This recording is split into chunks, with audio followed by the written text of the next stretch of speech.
ভোলে বাবা পার করেগা, ভোলে bomb তারুক bomb. বাস কিংবা train নয়, এই মন্ত্র উচ্চারণ করতে করতে খালি পায়ে কাঁধে বাঁক নিয়ে হেঁটে যান ভক্তরা। তারকেশ্বর পৌঁছে বাবার মাথায় ঢালেন জল। শ্রাবণ মাস এলে তারকেশ্বর যাওয়ার ধুম পড়ে যায় মহাদেব ভক্তদের মধ্যে। তবে জানেন কি, কেন পায়ে হেঁটে যাওয়া হয় এই জায়গায়? কেনই বা কাঁধে বাঁক তুলে নেন ভক্তরা? আজকের এই ভিডিওতে সেই সম্পর্কে আলোচনা করব আমরা। বিস্তারিত জানতে ভিডিওটা স্কিপ না করে দেখুন শেষ পর্যন্ত। বছরের এই একটা বিশেষ সময়ে হাজার হাজার ভক্ত ভিড় জমান তারকেশ্বরে। শ্রাবণ মাস শুরু হতেই তারকেশ্বরের উদ্দেশ্যে রওনা দেন হাজার হাজার মহাদেব ভক্ত। পায়ে হেঁটে তারকেশ্বর যেতে দেখা যায় তাদের। কাঁধে বাঁক নিয়ে বাড়ি থেকে সকলেই বেরিয়ে পড়েন তারকেশ্বরের উদ্দেশ্যে। মাইলের পর মাইল পায়ে হেঁটে বাবার মাথায় গিয়ে জল ঢালেন তারা। প্রচলিত বিশ্বাস, এতে নাকি পুণ্য অর্জন করা যায়। শ্যাওড়াফুলের গঙ্গার ঘাট থেকে জল নিয়ে তারকেশ্বরে বাবার মাথায় জল ঢালতে যান কয়েক হাজার ভক্ত। বিশেষ করে ভোলে বাবা পার করেগা বা জয় শিব শম্ভু কিংবা হর হর মহাদেব, এই ধ্বনি দিয়ে বাগধারীরা যখন অবলীলায় পেরিয়ে যান রৌদ্রতপ্ত দীর্ঘ পথ, তখন তাদের দেখতে ভিড় জমান শিশু, যুবক এবং প্রবীণ। প্রণাম করেন মহাদেবের ভক্তদের উদ্দেশ্যে, কারণ ভক্তরা তখন সকলেই জাগতিক সুখ ত্যাগ করে পবিত্র ব্রত পালন করছেন। শ্রাবণ মাসের শুরুতে ভোলে বাবার ভক্তরা উদ্বেগ হয়ে ওঠেন। তারকেশ্বরে যাওয়ার বাঁক বয়ে নিয়ে যাওয়ার উৎসাহ বেড়ে যায় বহুগুণ। একথা আমরা সকলেই জানি যে বাংলায় শ্রাবণ মাসকে মহাদেবের মাস বলা হয়।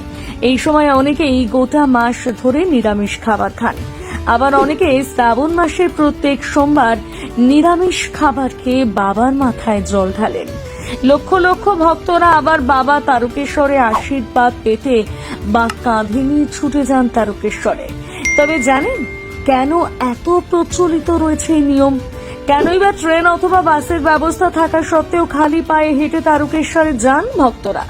চলুন আজকের ভিডিওতে জেনে নেওয়া যাক। কথিত আছে, এক ভক্ত নাকি তার বাবা মাকে বসিয়ে তাদের স্বপ্ন পূরণের উদ্দেশ্য নিয়ে গিয়েছিলেন হরিদ্বার।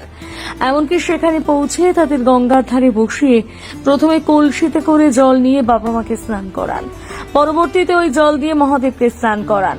যদিও বর্তমান সময় বাবা মাকে বাঁকে করে সেভাবে নিয়ে যেতে দেখা যায় না, তাই মনে করা হয় যারা বাঁকে করে জল নিয়ে গিয়ে মহাদেবের মাথায় জল ঢালেন তারা মহাদেবের আশীর্বাদ পান এবং তাদের সমস্ত বিপদ কেটে যায়।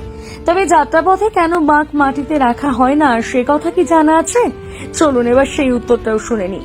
এই বাঁককে বাবা মায়ের সমান বলে মনে করা হয়, আর বাবা মাকে তো কখনোই আমরা মাটিতে বসিয়ে দিতে পারি না, এই কারণেই মাটিতে নামানো হয় না।